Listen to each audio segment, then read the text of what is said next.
বিজয়ের প্রথম ধাপ অর্জিত হয়েছে। রাষ্ট্র মেরামতের কাজের এখনো অনেক অনেক বাকি।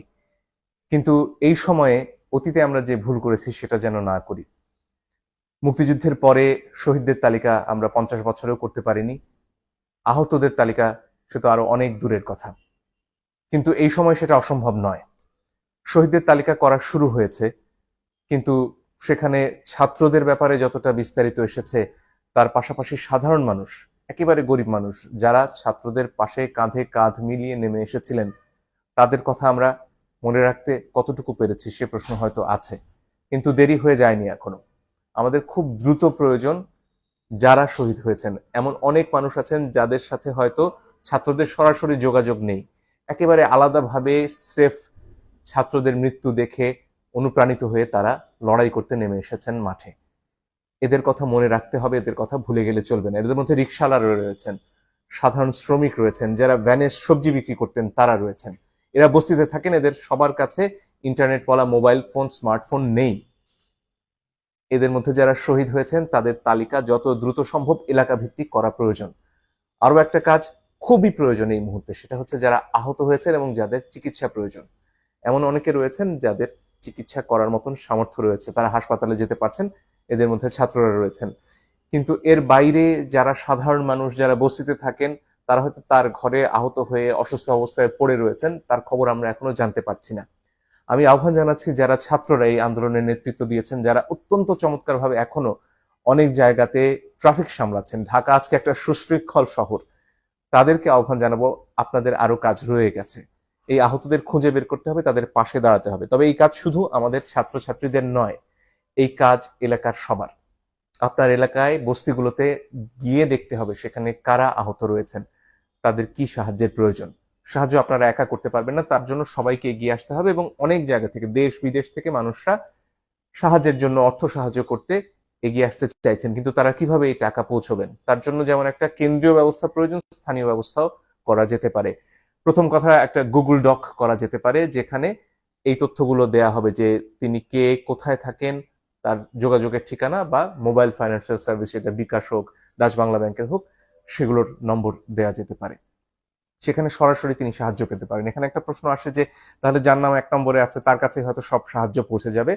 এটার জন্য, বেরিয়ে আসার জন্য হয়তো সেখানে ওই গুগল ডকে বলা যেতে পারে যে তিনি এখন পর্যন্ত কত টাকা সাহায্য পেয়েছেন। এই তথ্যটা যদি সেখানে সংযোগ করা যায়, এটা হয়তো খানিকটা এড়ানো যাবে।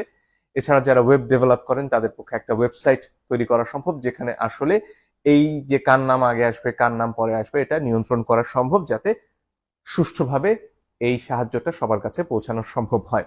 এটা খুবই জরুরি একটা কাজ, কারণ এই মানুষগুলো এই মুহূর্তে আমাদের সাহায্য না পেলে হয়তো তাদেরকে প্রথম যে তালিকা, শহীদদের তালিকায় চলে যেতে হতে পারে। তাই তাদের পাশে এই মুহূর্তে দাঁড়ানো খুব প্রয়োজন, শহীদদের পরিবারের পাশে দাঁড়ানো খুব প্রয়োজন।